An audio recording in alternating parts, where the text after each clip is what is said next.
Hello everyone, this is Prince Kumar from Bharatiya Institute of Engineering and Technology Sikar, Department of Mechanical Engineering. Our subject is Engineering Mechanics.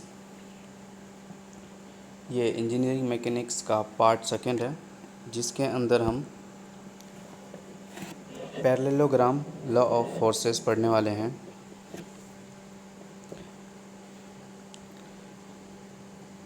अब हम इसे समझ लेते हैं ये क्या होते हैं।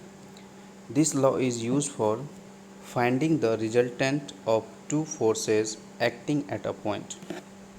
किसी भी पॉइंट पे जब दो फोर्स वर्क कर रहे हैं तो उनके रिजल्टेंट को फाइंड आउट करने के लिए हम इस लॉ को यूटिलाइज करते हैं। अब हम इनकी डेफिनेशंस देख लेते हैं। If two forces F1 and F2 are acting at a point and represented in magnitude and direction by two sides of parallelogram, then their resultant is represented by diagonal of parallelogram both in magnitude and direction. अब ये parallelogram law कहता है कि अगर दो force हैं, एक F1 मान लिया, दूसरा F2 मान लिया। ये दो अलग अलग फोर्सेस हैं और इनके डायरेक्शन अलग है। अब इनके जो डायगोनल होंगे या इनके डायगोनल हो जाएंगे, इनके जो डायगोनल होंगे ये डायगोनल किसके इक्वल है? रिजल्टेंट के। यही क्या है आपका पैरेललोग्राम। इसी को क्या बोलते हैं हम? Parallelogram law of forces. इसके अंदर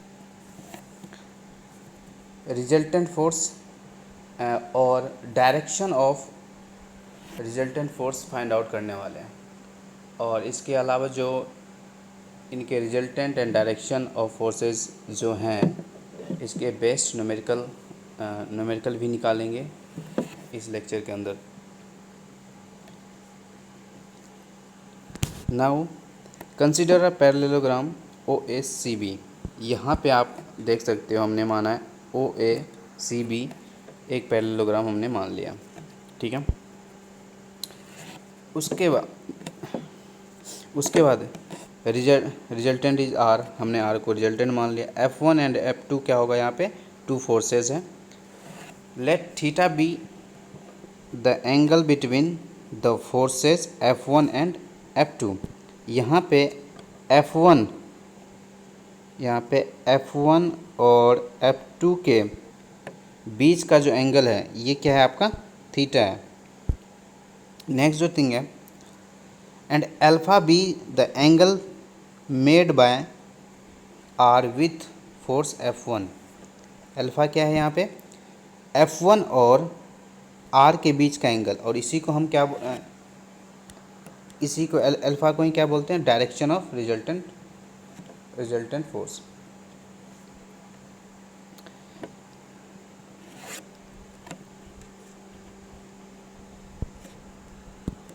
इसी सेम डायग्राम से from the figure we can write. अब देख लीजिए यहाँ पे BC, ये जो B ऊपर वाला पोर्शन से B और ये C किसके इक्वल होगा? OA के, ठीक है। और ये OA किसके इक्वल है? F1 फोर्स के, ठीक है। और उसी तरीके से AC, ये यहाँ पे A है और ये C है।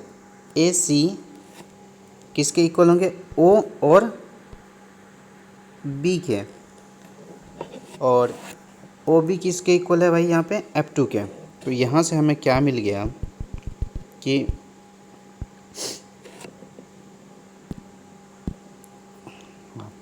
हाँ, यहाँ से हमें क्या मिल गया?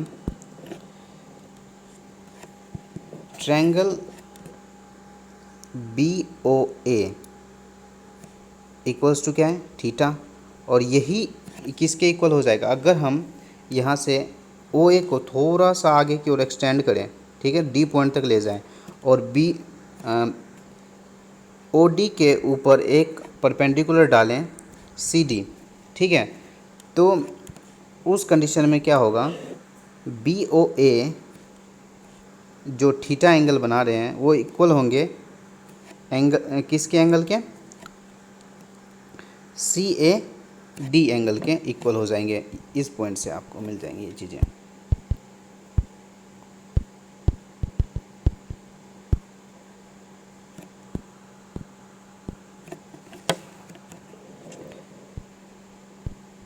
यहाँ से आपको ये चीज़ मिल जाएगी। और इसके अलावा जो होगा triangle O D C, triangle O D C and triangle A D C are right angle triangle. ये दोनों ट्रायंगल जो हैं अगर हम ऐसे जान लें, एक तो ये ट्रायंगल, एक तो ये ट्रायंगल और दूसरा एक ये ट्रायंगल, दोनों क्या है, राइट एंगल ट्रायंगल है। जब ये राइट एंगल ट्रायंगल है, यहाँ से हम क्या हम यूज़ कर सकते हैं, साइन और कोस का। और साइन थीटा क्या होता है, perpendicular upon hypotenuse, and cos theta क्या होता है, बेस अपॉन हाइपोटेनियस, हाइपोटेनस।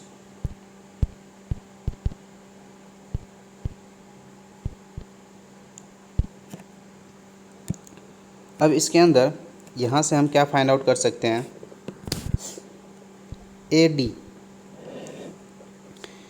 यहाँ से अगर आप कोस थीटा की बात करें,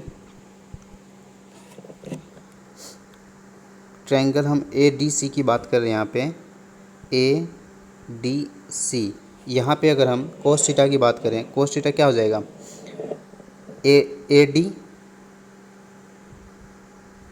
ए डी अपॉन ए सी। और यहाँ से हमें ए डी की वैल्यू क्या आ जाएगी, ए सी कोस थीटा। और ए सी कोस टू हमने थोड़ी देर पहले यहाँ पे निकाला, ए सी कोस टू क्या होता है, एफ टू। यहाँ से इससे क्या, इसकी वैल्यू क्या हो जाएगी, एफ टू कोस थीटा। उसी के अकॉर्डिंग अगर हम बात करें सी डी की हमें वैल्यू फाइंड आउट करनी है। सी डी की वैल्यू फाइंड आउट करने के लिए यहाँ से हम क्या इसके लिए अप्लाई करेंगे, साइन थीटा यूज़ करेंगे। साइन थीटा क्या हो जाएगा, परपेंडिकुलर इसका क्या है, इसका परपेंडिकुलर है सी डी अपॉन ए सी। साइन थीटा बराबर क्या हो जाएगा, सी डी अपॉन ए सी। तो वहाँ से हमें सी डी की वैल्यू क्या आ जाएगी, ए सी साइन थीटा। और यहीं से हमें ए सी की वैल्यू क्या होती है, यहाँ पे हमने निकाला है एफ टू। और यहाँ से इसके बाद क्या हो जाएगा, एफ टू साइन थीटा। यहाँ से इनकी वैल्यूज़ आ जाएंगे। और इसके बाद जो पॉइंट्स हैं देखिए, अगर हम ट्रायंगल ओ सी, अगर हम ओ सी डी की बात करें इस ट्रायंगल की, तो इसके अंदर अगर हम ओ सी स्क्वायर, हम ओ सी स्क्वायर को क्या लिख सकते हैं, O D square plus C D square, ये चीज़ हम लिख सकते हैं। यहाँ से हमने ये चीज़ नोट कर लिया from triangle O D C से, O C square equals to O D square plus C D square. अब ओ डी किसके इक्वल हो जाएंगे, देखो अब ओ डी इक्वल हो रहा है, ओ डी इक्वल होगा ओ ए प्लस ए डी के। अब यहाँ से हमने नोट कर लिया ओ डी किसके इक्वल है, ओ ए प्लस ए डी के। तो इसके whole square plus C D square. O C की वैल्यू यहाँ पे देखिए, ओ से लेके सी तक इसकी वैल्यू, इसको क्या माने हमने, आर माना है। आर क्या है यहाँ पे, रिजल्टेंट। अब ये ओ सी स्क्वायर डेट मीन्स यहाँ पे क्या हो जाएगा, आर स्क्वायर बराबर इक्वल्स टू क्या हो जाएंगे टर्म्स में, ओ ए की वैल्यू हमने क्या निकाली है, थोड़ी देर पहले देख लीजिए, ओ ए की वैल्यू यहाँ पे F1, वहाँ यहाँ से क्या आ जाएगा F1। और ए डी की वैल्यू हमने क्या फाइंड आउट की है, ए डी की वैल्यू हमने F2 cos theta find out किया, इसका होल स्क्वायर हो जाएगा प्लस सी डी की वैल्यू क्या है, F2 साइन थीटा का होल स्क्वायर। यहाँ से इसे सॉल्व कर लीजिए, आर स्क्वायर बराबर क्या हो जाएगा, F1 plus 2F1 F2 cos theta plus F2 square कोस square theta plus F2 square into sine square theta. अब इन दोनों टर्म्स में क्या है, क्या चीज़ कॉमन है यहाँ पे, F2 F2² कॉमन हो जाएगा यहाँ पे। तो F2² को हमने क्या किया, कॉमन ले लिया, तो यहाँ पे क्या बच गया, cos square theta plus sine square theta. और आपने पढ़ रखा है पहले से ही, cos square theta plus sine square theta किसके बराबर होता है, 1 के बराबर। तो यहाँ से इसकी वैल्यू क्या आ जाएगी, 1 आ जाएंगे। तो यहाँ पे इसका वैल्यू जो हो जाएगा R² इक्वल टू क्या हो जाएगा, F1² plus F2² plus 2F1 F2 cos theta, ये टर्म्स आ जाएंगे। ये यहाँ पे R² में है, और जब हम यहाँ से रूट R के ऊपर से रूट हटाएंगे तो इस इनके राइट साइड वाले टर्म्स पे रूट आ जाएंगे, ठीक है। और R यहाँ पे हमने क्या क्या माना था, R को हमने क्या माना है, रिजल्टेंट। तो रिजल्टेंट बराबर क्या आ गया, √F1² plus F2² plus 2F1 F2 cos theta, ठीक है। ये चीज़ अपना रिजल्टेंट फाइंड आउट हो गया। उसके बाद करेंगे हम बात इनकी डायरेक्शन की। फ्रॉम ट्रायंगल ODC, हम ट्रायंगल अब किसकी बात कर रहे हैं, ODC। अब यहाँ पे देख लीजिए आप, ODC क्या है, ODC, और इसमें हमें tan अल्फ़ा निकालना है। तो यहाँ से हमें tan अल्फ़ा की वैल्यू क्या होगी भाई, tan अल्फ़ा हो जाएगा यहाँ से CD/OD, CD/OD। तो यहाँ से हमें tan अल्फ़ा की वैल्यू फाइंड आउट करनी है। तो किसके इक्वल हो जाएंगे, tan अल्फ़ा CD/OD के। और CD/OD इक्वल्स टू क्या हो जाएंगे, CD/OD किसको इक्वल है, OA प्लस AD के। इससे पहले भी हमने इसको देखा है, ठीक है। उसके बाद जो टर्म्स है, जैसे CD किसको, F2 sine theta upon OA किसके बराबर है, F1 के, प्लस AD किसके बराबर, F2 कोस थीटा। यहाँ से इसे हमने इसके इक्वेट डायरेक्टली इसके इक्वेट कर दिया इस टर्म्स को। और यहाँ से अगर हम एंगल निकालना चाहेंगे तो क्या होगा, यहाँ पे tan alpha equals to F2 sine theta upon F1 plus F2 cos theta है। तो अल्फ़ा इक्वल्स टू क्या हो जाएगा, tan इस साइड आएगा तो क्या होगा, इन्वर्स में आ जाएगा। तो tan inverse alpha equals to क्या हो जाएंगे, tan inverse F2 sine theta upon F1 plus F2 cos theta. और अल्फ़ा यहाँ पे क्या है, डायरेक्शन ऑफ रिजल्टेंट। अब इसी पे बेस्ड हम कुछ न्यूमेरिकल देख लेते हैं कि किस टाइप के न्यूमेरिकल्स आपके एग्ज़ाम में आते हैं। जैसे ये फर्स्ट न्यूमेरिकल है, इस न्यूमेरिकल के अंदर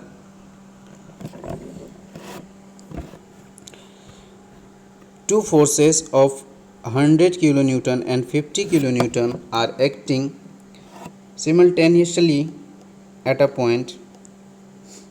Find the magnitude and direction of resultant if the angle between them is 60 degree.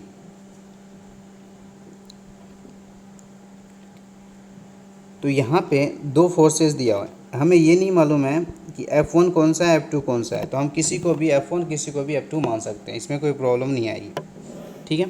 तो यहाँ पे हमने F1 कितना 100 का हमने F1 मान लिया और F2 को 50 मान लिया। उसके अलावा जो टर्म्स हैं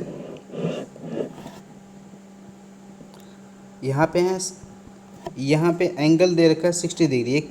ये एंगल अल्फ़ा है या फिर थीटा है, ये आपको देखना पड़ेगा। देखिए इन्होंने पहले ही बोल दिया कि डायरेक्शन ऑफ द रिजल्टेंट हमें फाइंड आउट करना if angle between them is 60 degree. ये दैम किसके लिए यूटिलाइज किया है, ये टू फोर्सेस के बीच में। और जब दो फोर्सेस के बीच की बात कर रहे हैं यहाँ पे, तो ये किसकी बात कर रहे हैं, थीटा की बात कर रहे हैं, ठीक है। तो यहाँ पे थीटा क्या हो जाएगा, 60 डिग्री। अगर यही चीज़ बोलता है यहाँ पे कि एक तो फोर्स और दूसरा रिजल्टेंट के बीच के एंगल की बात करता, तो यहाँ पे अल्फ़ा की वैल्यू दिया हुआ रहता, ठीक है। तो यहाँ पे इन्होंने किसकी वैल्यू दे रखी है, थीटा की वैल्यू दे रखी है। और हमने थोड़ी देर पहले रिजल्टेंट क्या फाइंड आउट किया, resultant equals to √F1² plus F2² plus 2F1 F2 cos theta, ठीक है। अब इनकी वैल्यूज़ रख लीजिए। जैसे यहाँ पे हमने 100 F1 का 100 है, F2 का 50 और कॉस यहाँ पे cos 60 हो जाएगा। यहाँ से इसे जब आप कैलकुलेट करोगे cos 60 का वैल्यू रख के, इसके बाद आप कैलकुलेट करोगे, आपके टर्म्स आ जाएंगे, रिजल्टेंट की वैल्यू आ जाएगी 9.3 kilo Newton. Resultant kilo Newton में आएगा और अल्फ़ा की जो वैल्यू आएगी वो आपका डिग्री में ही आएगा। अब यहाँ पे हम डायरेक्शंस की बात कर लेते हैं कि डायरेक्शंस क्या आने वाले हैं। डायरेक्शन ऑफ रिजल्टेंट, और देखिए टेन अल्फ़ा, अभी टेन अल्फ़ा इक्वल्स टू क्या है, F2 sine theta upon F1 plus F2 cos theta, ठीक है, अपॉन इनकी वैल्यू रख देते हैं अपन। वैल्यू रखने के बाद साइन 60 की वैल्यू क्या हो जाएगी, √3/2, और यहाँ पे कॉस 60 का वैल्यू आ जाएगा 1/2, और इन दोनों में हम क्या कर रखे हैं, 50 को कॉमन ले रहे हैं, ठीक है। उसके बाद जब हम कॉमन लेंगे ये टर्म्स कट के क्या आ जाएगा, √3/5। जब अल्फ़ा को हम टेन थीटा को हम राइट साइड ले जाएंगे तो ये क्या हो जाएगा, इन्वर्स में कन्वर्ट हो जाएगा। अल्फ़ा इक्वल्स टू क्या हो जाएगा, टेन इनवर्स √3/5। इसकी वैल्यू आप कैलकुलेटर, आपको इंजीनियरिंग मैकेनिक्स के अंदर कैलकुलेटर अलाउड होंगे, ठीक है, तो आप ले जा सकते हैं, उससे कैलकुलेट इजीली कर लोगे आप। तो यहाँ से इसकी वैल्यू क्या आ जाएगी, 19.1 डिग्री, ये अल्फ़ा की वैल्यू आ गई, ठीक है। अगर ये बोल रहा है देखिए इन्होंने क्वेश्चन में ये क्लियर नहीं किया था कि F1 कौन सा है, F2 कौन सा है, तो कंडीशन इसने ये अप्लाई किया है, this is the angle of resultant force with F1 equals to 100 kilo newton. अगर हमने F1 को 100 किलो न्यूटन मान रखा है ना, तो उसके अकॉर्डिंग अल्फ़ा की वैल्यू इतनी आ जाएगी। अगर वही चीज़ अगर हम the angle with F2 50 kilo newton अगर हम बात करते हैं तो उसके लिए यहाँ पे अब देखो टोटल एंगल क्या, दोनों के बीच का एंगल क्या दे रखा है, 60, ठीक है, 60 डिग्री दे रखे हैं। अब इनके बीच इनके बीच क्या होता है, अल्फ़ा होता है, तो इनके बीच हमें कितनी एंगल, एक एंगल कितनी निकल गए, 19.1, और अगर दूसरा एंगल निकालना होगा ये ऊपर वाला पोर्शंस, डैट मीन्स ऐसे कह लो आप,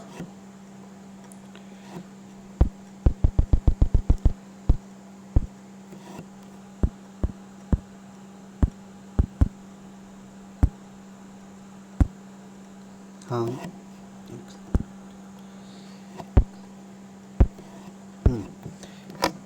यहाँ पे दोनों फोर्सेस के बीच का एंगल दे रखा है, ठीक है, 60 डिग्री, और इनके बीच क्या होता है, एक रिजल्टेंट फोर्स होता, ठीक है, और एक एंगल यहाँ पे हमें मालूम है यहाँ से लेके यहाँ तक, ठीक है, जो कि 19.1 डिग्री है।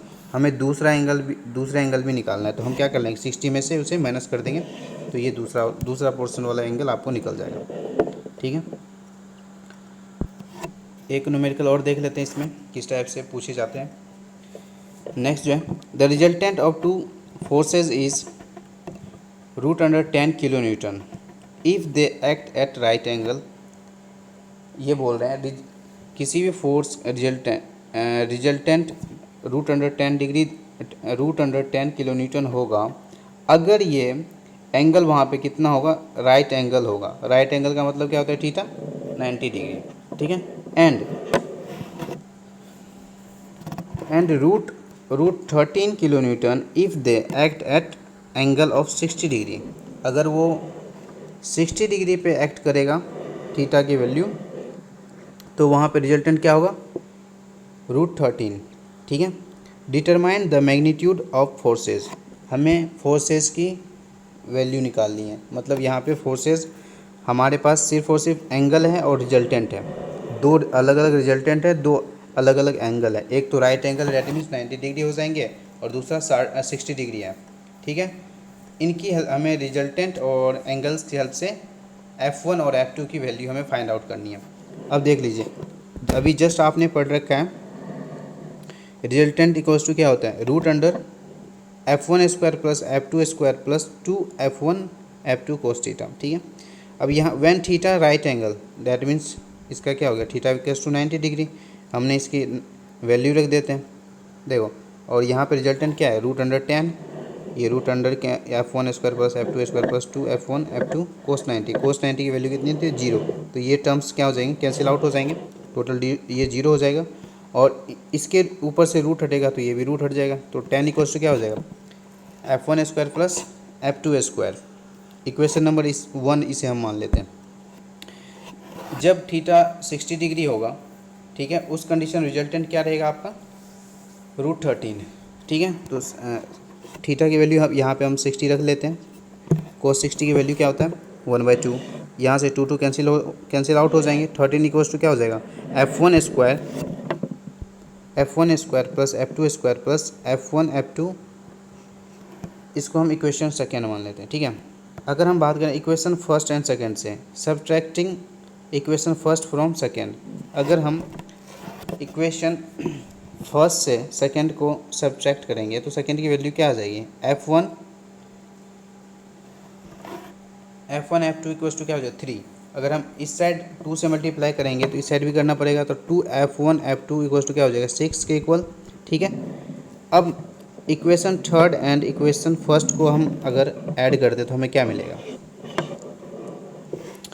तो हमें मिल जाएगा, देखिए इक्वेशन फर्स्ट एंड थर्ड को, थर्ड क्या है 2F1 F2 इक्वल्स टू 6, और यही आपका फर्स्ट क्या है 10 equals to F1 square plus F2 square. इसी में अगर हम प्लस 2F1 F2 ऐड कर लेंगे तो ये क्या हो जाएगा, इसके 16 के इक्वल हो जाएंगे।